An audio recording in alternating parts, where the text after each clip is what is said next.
Julius, do you take Betina here present for your lawful wife according to the right of our Holy Mother, the Church? I do. Do you give yourself to her as her husband? I do. Do you accept her as your lawful wife? I do.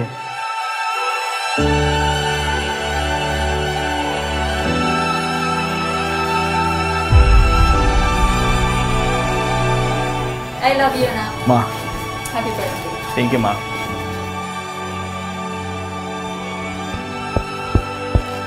This is the day. This is the day. Right now. This is the day.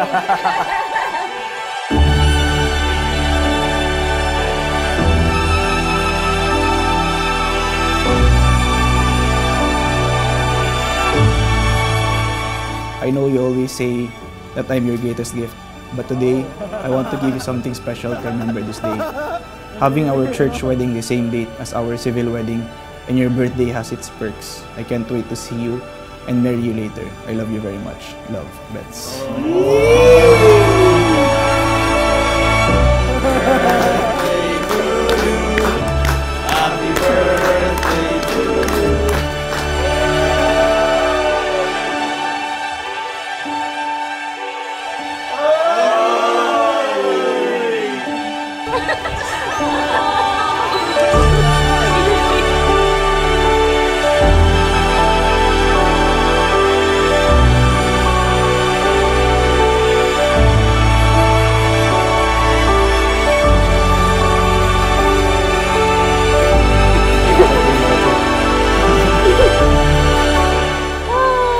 Cannot contain the joy.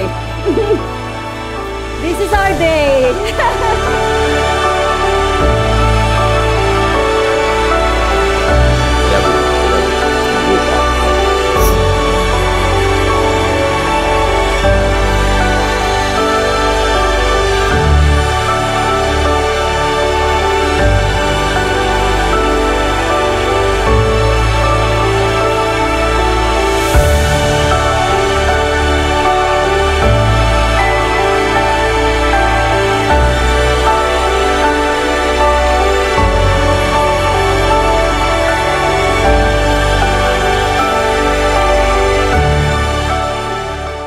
You see, I've always prayed to God to bless me with a good husband to build a family with.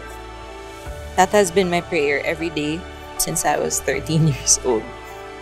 Every day. Today, that prayer is granted.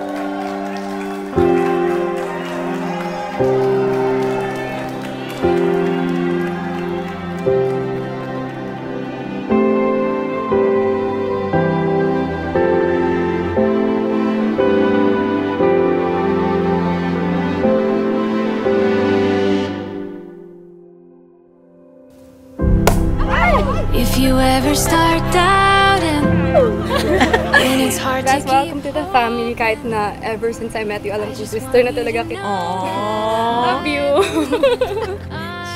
Cheers!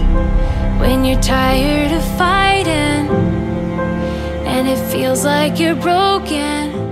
Julius, when I first met you, I didn't know that you were the one for me. In fact, I didn't even think that we're gonna be good friends. But God had other plans for us. As we spent more time together, we naturally gravitated towards each other. In the fight of your whole life. Dear Betina, this is it. This is the day I've been waiting for all my life.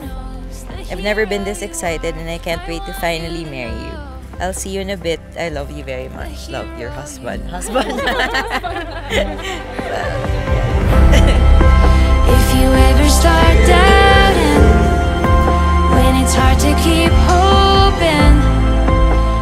It was at that moment when I first said, I love you.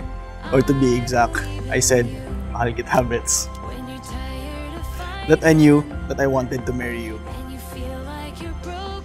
I will do my best to love you more and more each day as your husband and as your best friend.